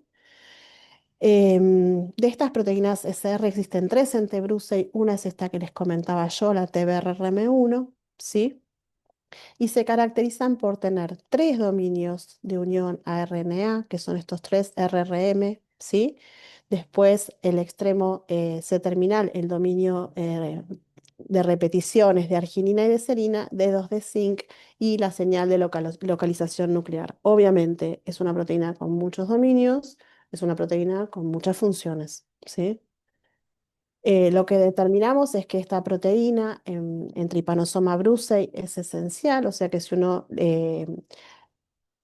si uno produce el silenciamiento del RNA, los parásitos se mueren, y esto resultó súper interesante porque esta proteína está ausente en mamíferos. Entonces uno bien podría diseñar drogas que inhiban la función sin alterar la función de las proteínas propias de los humanos, ¿sí? Acá les muestro los parásitos, estos son Trypanosoma brucei, ¿sí? Este sería el tiempo cero, donde el parásito tiene todas sus proteínas, está está feliz y contento, obviamente en cultivo. En celeste vemos el núcleo y una región más chica que se llama el quinetoplasto, que es una organela característica de esta familia, y a medida que vamos induciendo el silenciamiento de la proteína, vamos viendo que los parásitos se deforman, ¿sí? Acá, por ejemplo, el extremo posterior está completamente alargado y en algunos casos vemos parásitos que carecen de núcleo. ¿Ven? El núcleo tiene este tamaño, en este caso carecen de núcleo y solamente se quedaron con esta organela que es una mitocondria, ¿sí? Entonces, la curva de cultivo va cayendo, ¿sí? Porque esta proteína es esencial. Y obviamente esto lo pudimos publicar y en el laboratorio tenemos una costumbre que cuando se publica hay torta, ¿sí? Analía Nítolo es una investigadora que trabaja conmigo, la mamá hace tortas y bueno, nada, sí, nos hace tortas muy, muy originales, no sé si llegan a ver los parásitos acá, de azúcar, muy ricos los parásitos. Bueno. Ahora nos vamos a pasar a Cruci, ¿sí? Ya sabiendo todos estos, teniendo todos estos conocimientos en Bruxelles, vamos a pasarnos a Cruci para tratar de extrapolar estos conocimientos, ¿sí? Entonces, ¿qué se sabe en Cruci? Que esta proteína también tiene una localización nuclear, ¿sí? Que a veces se relocaliza al nucleolo cuando uno las somete a los parásitos a cierto tipo de estrés y se ha identificado el ARN mensajero que codifica para esta proteína en vesículas extracelulares. O sea que también uno podría pensar que el parásito, en este caso es Cruci, infecta células. Tengo un perrito, sepan disculpar. Em, de Cruci infecta células, entonces lo que se puede pensar es que antes de la infección emite exosomas, ¿sí? Que podrían estar enviando mensajeros que codifican para la SR hacia las células que va a infectar y de alguna manera hacerlas más factibles a ser infectadas. Son hipótesis, ¿eh? Em, bueno, en este caso yo algo les comenté. Este es el ciclo de vida de Cruci, ¿sí? Alterna entre dos hospedadores. Bueno, la vinchuca es el insecto vector y una vez que está dentro del humano o del mamífero en realidad, se tiende a reclutar dentro de las células y de paso se defiende del sistema inmune, ¿sí?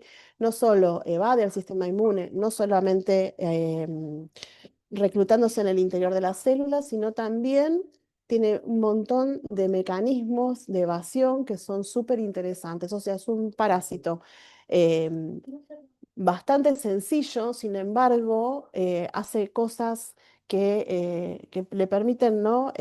Infectar y producir enfermedad.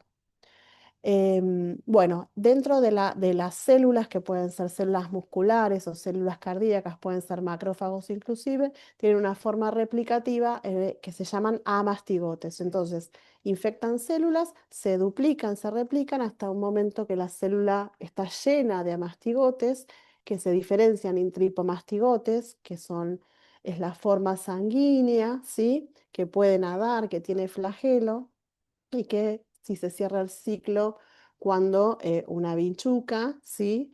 eh, pica a un individuo infectado que justamente tiene tripanosomas en sangre y dentro de la vinchuca se vuelve a diferenciar en una forma replicativa de epimastigote, ¿sí? Es un ciclo muy complejo.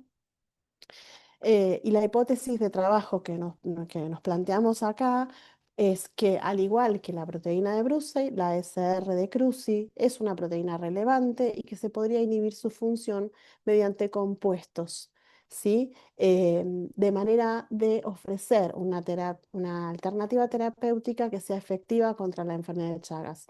No les puse diapos, pero hay dos drogas que se usan en la actualidad para combatir esta enfermedad. Son drogas que se sintetizaron en los 70, es el Vesnidazol y el Nifurtimox, que tienen muchos efectos adversos y la gente tiende a abandonar los tratamientos por esto mismo.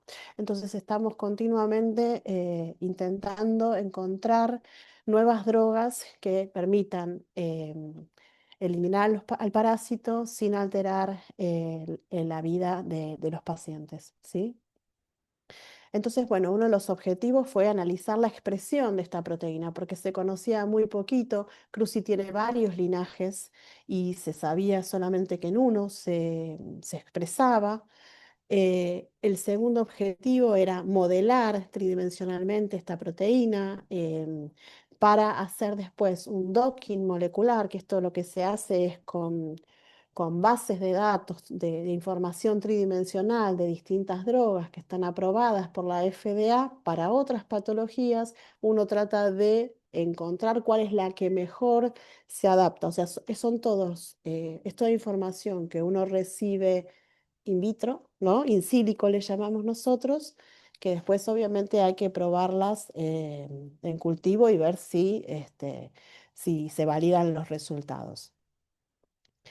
Bueno, lo que vimos es que la SR62 primero se expresaba en todos los estadios, en todas las cepas estudiadas, y con todos los estadios me refiero a la forma circulante en sangre, los tripomastigotes, los epimastigotes que están en la vinchuca, en el intestino medio de la vinchuca, y los amastigotes, que es la forma intracelular, ¿sí? Estas fotos que les muestro ahora son fotografías de Western blot, que es una técnica que en biología molecular la usamos casi diariamente para separar proteínas, ¿sí? Y en rojo nosotros vemos, reconocemos por un anticuerpo que es específico para la proteína, la SR62, vemos bandas rojas, que quiere decir que hay presencia de esta proteína, y después en verde lo que se está viendo es como un control de carga para saber que en esa calle, en ese lugar de siembra, hay proteínas, ¿sí? Entonces, esto en tripomastigotes, vemos que en 5 cepas estudiadas hay más cepas estudiadas, bueno, cepas que no estudiamos, sí, pero en 5 que pueden ser representativas de nuestro país, se expresa en todas. También lo hacen en epimastigotes, en la forma de la vinchuca, ¿sí? Y también en amastigotes. Bueno, acá lo que hicimos es justamente en DM28, son parásitos que son como un poquito más chiquititos, tuvimos que sembrar más muestra y acá se ve al costado, ¿sí?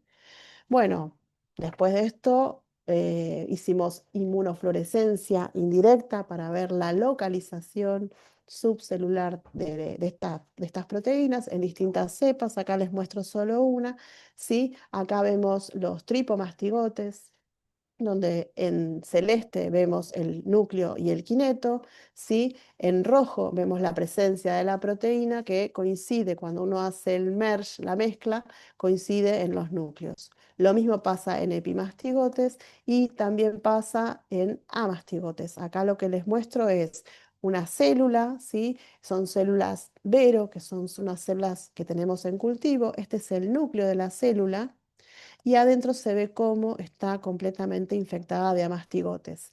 Cuando hacemos la tinción con DAPI, que yo no les mencioné, pero con DAPI se tiñen los ácidos nucleicos, vemos el núcleo celular, ¿sí? Y después vemos los núcleos de los parásitos, y estos palitos son los kinetoplastos, que también al ser eh, similares a la mitocondria tienen ADN mitocondrial, ¿sí? Cuando estudiamos la localización de la proteína, vemos que están los núcleos de los parásitos y además también vemos cierta localización citoplasmática. Entonces, esto nos ayudó a determinar que la proteína se expresaba en todos los estadios, en todas las cepas estudiadas y que estaba en núcleo o en núcleo de citoplasma. Bueno, cayó la pandemia, sí, acá tuvimos que cerrar todo, estuvimos bastante tiempo sin ir al trabajo, pero bueno, acá también me gusta, nos pusimos a disposición, y dado que somos biólogos, nos pusimos a disposición del sistema de salud para ayudar y colaborar con el diagnóstico del COVID, o sea, se hace por métodos de real time, de PCR en tiempo real. La usamos, el equipo es un amigo para nosotros porque lo usamos con bastante frecuencia, así que nos sentimos útiles y muy felices de ayudar a un sistema de salud que estaba saturado.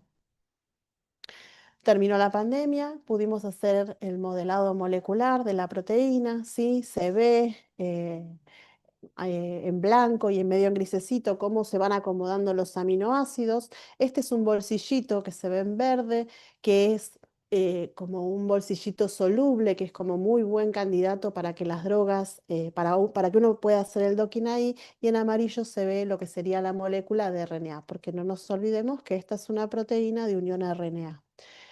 Cuando hacemos el docking, y para esto necesitamos colaboración de investigadores de la Universidad de Nueva York, vimos que, nada, lo hicimos tanto para Bruce como para Cruci. Salió una lista de drogas muy larga, ¿sí? De las cuales no pudimos comprar todas, compramos algunas y las que más alto score tenían. Y acá les muestro cómo interactuaban, si interactuaban con el primero, el segundo o el tercero, tercer dominio de un RNA, ya sea de la proteína de Brucey o de la de Cruci. Así que algunas de estas drogas las pudimos probar. En Cruci, nuestra idea es Cruci, ¿sí? Nuestra idea es curar el Chagas y darle una mejora a la vida de los pacientes argentinos, ¿no? Y americanos también. Así que bueno, probamos varias drogas y lo que vimos que había una en particular que era el sorafenib-tocinato, que tenía muy buen desempeño. Esto significaba que con baja concentración de la droga, uno encontraba que los parásitos, ¿sí? Bajaban la viabilidad de los parásitos. Quiere decir que tenía un efecto tripanocida. Cuando vamos a estudiar el docking, este es el sorafenib, es la fórmula química, engancha perfecto en este bolsillito soluble. em, que se había identificado antes, ¿sí? Y entonces ahora empezamos a probar en distintos estadios, no de la vinchuca, porque, bueno, igual sí estaba, porque lo hicimos como método de screening, pero nosotros prestamos mucha atención a si tiene actividad tripanocida en los tripomastigotes, ¿sí? Y si además tiene actividad tripanocida en los amastigotes, que son intracelulares. O sea, quiero decir, en las formas que están presentes en los mamíferos, ¿sí? Acá los gráficos muestran la viabilidad en el eje Y, viabilidad en concentraciones crecientes de droga, ¿sí? Y en un momento cae bruscamente la curva y el valor que corresponde al 50% de la población que queda con vida, ese se llama IC50. Bueno, no los voy a meter en temas de farmacología, pero un 1,8 micromolar es un buen candidato para una droga contra Chagas. Cuando vamos a ver qué pasaba con esos parásitos con la forma intracelular, acá se los presento de vuelta, tenemos las células Vero, estos son los núcleos de las células Vero y todos los puntitos serían los amastigotes, ¿sí? También vemos que cuando los incubamos con sorafenib, no solo disminuye el porcentaje de células infectadas, sino que además disminuyen la cantidad de parásitos por célula. Así que bueno, así es como que cada vez nos entusiasmábamos un poco más con los resultados, ¿sí? Ahora bien, nosotros lo que habíamos hecho era tener al parásito, tener a las células y echarles al parásito solo o a las células infectadas el sorafenib. Pero nos faltaba de alguna manera poder probar que el sorafenib estaba actuando en nuestra proteína y no en cualquier otra proteína. ¿Está bien? Entonces, para eso lo que hicimos fue recurrir a las técnicas de biología molecular y lo que hicimos fue clonar la proteína SR62 en un vector de expresión inducible. Esto significa que teníamos parásitos que de manera inducible, después del agregado de un compuesto que se llama tetraciclina, por eso se dice TET, ¿sí?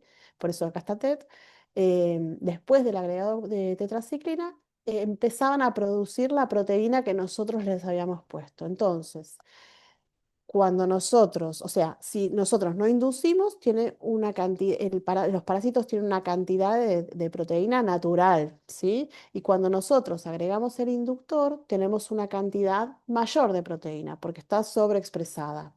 Entonces, lo que determinamos, ¿sí? Tanto en EPIs como en tripomastigotes, que cuando, ¿se acuerdan estas curvas de la IC50, ¿no? Cuando nosotros aumentábamos la cantidad de proteína, se nos aparecían parásitos resistentes y necesitábamos más cantidad de droga, ¿sí? Para poder llegar a una concentración que matara al 50% de los parásitos. Entonces, de esta manera, indirectamente, probamos que si uno aumentaba la cantidad de proteína, necesitaba mayor cantidad de droga y esto podía estar involucrando, directa o indirectamente, al sorafenib con la función de la proteína SR62. Bueno, acá voy rapidito, ¿sí? Teníamos un modelo de infección en ratones, un modelo de infección crónico en ratones y tuvimos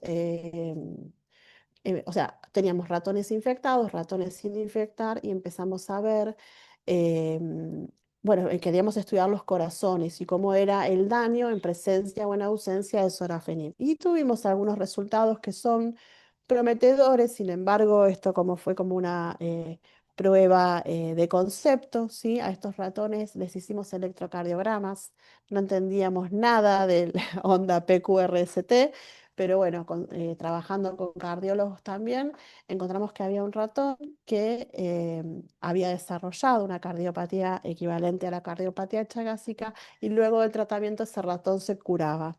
Así que nada, es un ratón, hay que hacer más estudios, estamos buscando financiamiento. Esta podría ser yo bailando tranquilamente, ¿sí? Pero bueno, son preliminares y están sin publicar. Em, entonces, bueno, hasta acá todo divino, pero lo que nos faltaba era la publicación, que por suerte la conseguimos. Lo más, era un trabajo que la verdad que estábamos muy felices, muy contentos, cerraba por todas partes, tenía mucho impacto. Lo difícil acá fue la gestión. La gestión del pago del paper, ¿no? De la publicación. Por suerte tuvimos, yo creo que el 2025 es nuestro año, nos invitaron a escribir un trabajo, nos dieron waiver, porque parte además de todo lo que hace el investigador de CONICET, es tratar de sobrevivir en un sistema que no lo ayuda. Así que bueno, mucha gestión para que nos dieran el descuento y logramos el descuento, logramos la publicación. Y si hay paper, hay torta, ¿sí? Así que bueno, nada, esto es de febrero-marzo. eh, Tuvimos también mucha suerte. El trabajo fue elegido por la gente de CONICET para que estuviera en la portada. De ahí nos empezaron a llamar de los medios. Terminamos en C5N, muy fuera de de nuestra área de confort, pero bueno, fue realmente un mimo que hacía rato que estábamos esperando. El grupo de trabajo, ¿sí? Estos son todo gente de la Universidad de San Martín. Y bueno, y acá continuamos. Acá cierro el trabajo con la SR. Me gustaría tomarme un par de minutos más, si los tengo, Maggie. Sí, sí, sí. Perfecto, porque como biólogos también hacemos otras cosas, ¿sí? Em, Tenemos otra línea de trabajo que es un trabajo en territorio de la provincia de Buenos Aires, donde lo que nosotros tratamos de hacer es de evaluar el desempeño de unas tiras de diagnóstico rápidas para ver si pueden reemplazar o por lo menos ayudar en lo que es el algoritmo de diagnóstico de la enfermedad de Chagas.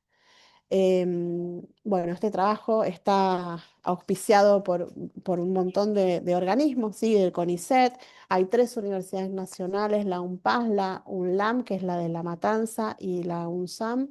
Después también está coordinado por el Instituto Nacional de Referencia de Chagas, que es el Fatal HAVEM. Y bueno, y acá empezamos como a hacer convenios. Todo esto surgió por una necesidad de la Universidad Nacional de La Matanza en tratar de tener líneas que salgan al territorio. Entonces, bueno, abrió una convocatoria de subsidios, hablé con la gente del FATAGA, nos presentamos, todo nos costó mucho conseguir los convenios entre las universidades, entre la universidad y el Hospital Diego Parisien, que está en la localidad de San Justo, que se los muestro acá abajo. Em, coordinar con los médicos. Bueno, al final lo pudimos lograr, ¿sí? Acá somos, Margarita es del Fatala, somos muy amigas y acá tenemos el convenio en mano después de mucho, mucho tiempo de gestión. Para todo este estudio tuve que aprender cosas nuevas, como por ejemplo cómo presentar el proyecto en una comisión municipal de bioética para que se encuentre acreditado, ¿sí? Para que podamos hacerlo, para que podamos proteger los derechos de los pacientes. Y bueno, básicamente lo que se hace, se los cita, se les saca sangre, ¿sí? 5 mililitros de esa sangre se las mezcla con un buffer de cloruro de guanidinio para poder rescatar de ahí material genético. El material genético que nos interesa es el material genético del parásito, ¿sí? Em, por un lado, queremos medir por real time los niveles de parasitemia y por otro lado, identificar los distintos linajes. Vieron que yo les mostré de M28. Bueno, es identificar cuáles son los linajes que están circulando en los pacientes y por otro lado se hacen las técnicas serológicas. Hoy en día, para poder diagnosticar, o sea, para el diagnóstico de Chagas se necesitan dos técnicas serológicas que sean concordantes, o concordantes positivos o concordantes negativos. Y eso en la actualidad se usa ELISA y se usa hemaglutinación indirecta. El problema es que muchas veces, o sea, se necesita equipamiento sofisticado, personal entrenado, entonces a veces se pierden, los diagnósticos no llegan a punto final, sino que el paciente por ahí si lo vuelven a citar porque algo falló, se pierde el diagnóstico y queda como subrepresentado, subdiagnosticado. Entonces la idea de estudiar cuál es el desempeño de estas tiras de diagnóstico rápido podría favorecer a los centros que están alejados, ¿no? A las salitas que están alejadas de los grandes centros de salud para ver cómo manejar a esos pacientes. Así que bueno, así empezamos.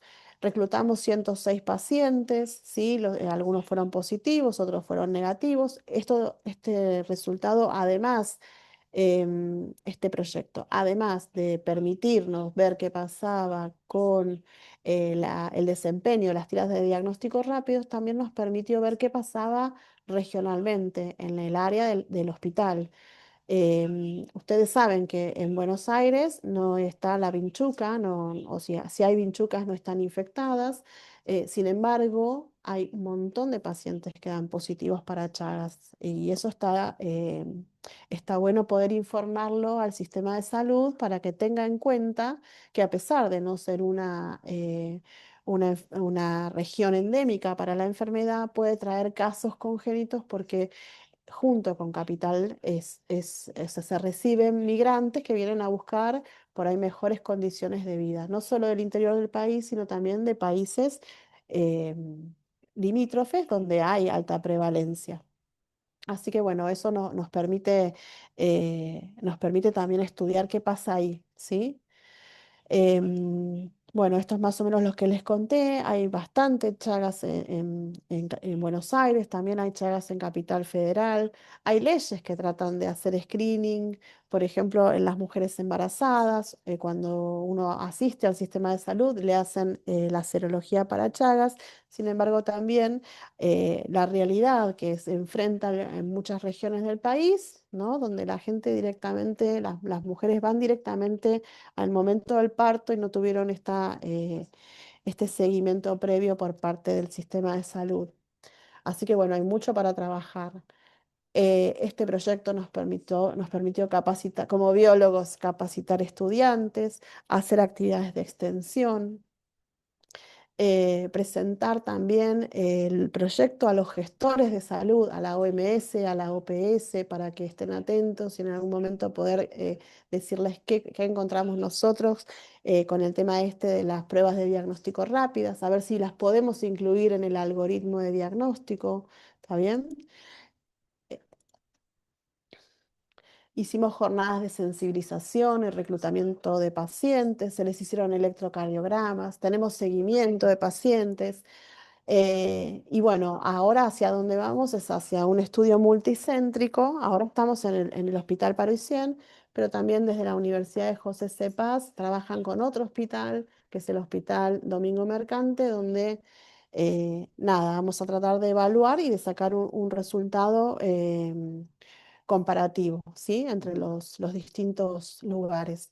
Bueno, el financiamiento que recibió esta línea de trabajo, el grupo de trabajo, obviamente estamos, la universidad, de las universidades en la medida que pueden nos dan, nos abren convocatorias de investigación, también nos ayuda la SIC, que es como CONICET, pero a nivel de la provincia de Buenos Aires, y FINE, que es un organismo internacional.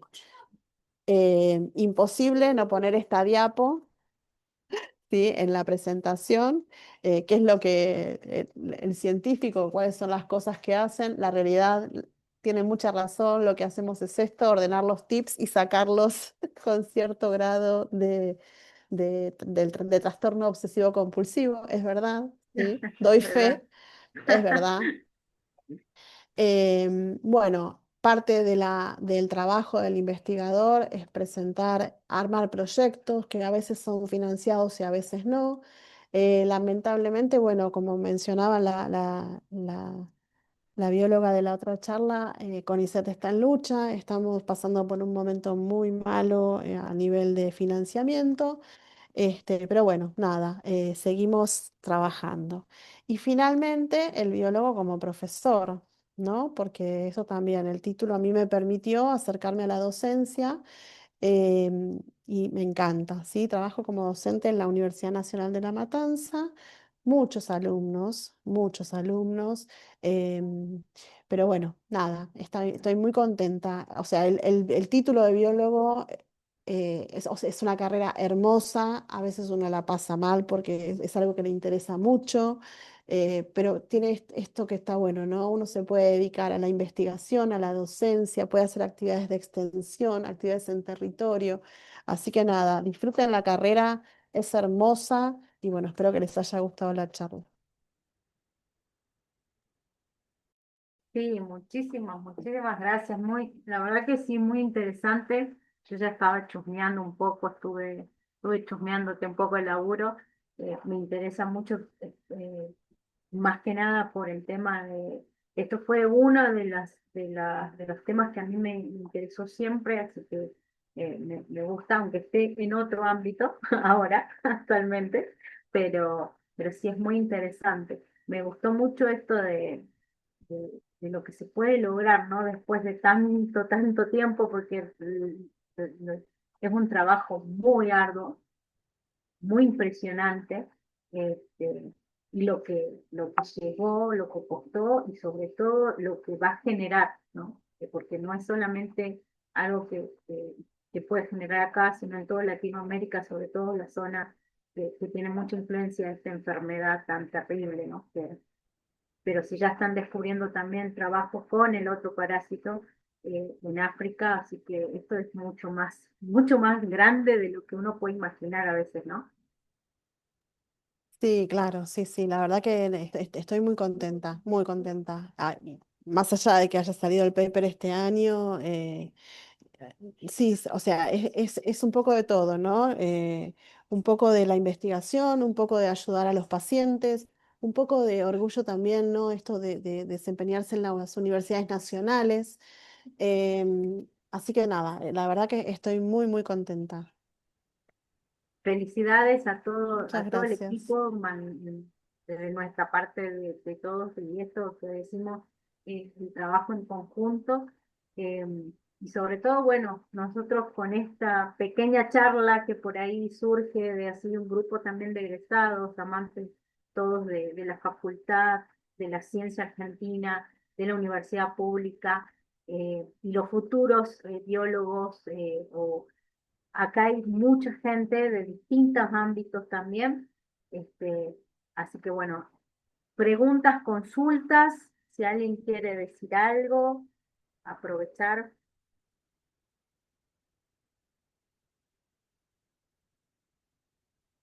Bueno, acá Emanuel El trabajo en territorio demuestra la importancia del sistema científico-tecnológico para quienes no lo entienden. Les quedó la demostración en pandemia, felicitaciones. Eh, bueno, muy buen trabajo, Pamela, adelante, éxito siempre. Por muchas más tortas. Dice. Ay, sí, ojalá. Gracias. Bueno, Natalia Chancalay, muchísimas gracias a todas las disertantes, excelente toda la información, muy enriquecedora las charlas, gracias Unju. Quisiera saber cómo ver las grabaciones, ya que el día 23 de la última charla me quedé sin conexión, mi apoyo total a la universidad pública. Bueno, todas estas charlas están siendo grabadas y van a quedar en la red de la facultad una vez que se editen este, y ponerlas ahí para que todo el mundo las pueda ver, porque realmente son cosas muy interesantes que a veces nos perdemos, ¿no? Estando todos en nuestro burbuja a veces de laburo, nos perdemos lo que están haciendo otros colegas y es muy interesante esto de ir mostrando y tener charlas en común. Aisha, muy buenas tardes, muy lindas, interesantes las charlas, muchas gracias por compartir su experiencia, excelente, gracias por compartir su conocimiento, Arroyo Mónica, Elizabeth. Bueno, vuelvo a un gustazo realmente conocerte, Gabriela, Igualmente, un Maggie, la gusto, verdad, una me... casualidad muy linda de Sí, que nos totalmente. hayan puesto en contacto una persona que teníamos en común. Así que agradezco, bueno, a Marcos, que es un genio también, Marco Aldana, eh, que no se considera biólogo en función porque él está más en el área de educación, pero es un biólogo justamente en función porque también hacemos eso, también hacemos docencia, también trabajamos y él, bueno, está más orientado a la neurociencia y a la Ujú. neuroeducación. Así que en algún momento lo tendremos también. Bueno, muchas gracias, Maggie. Bueno, muchísimas gracias, Magalí. No sé si querés decir algo, comentar algo.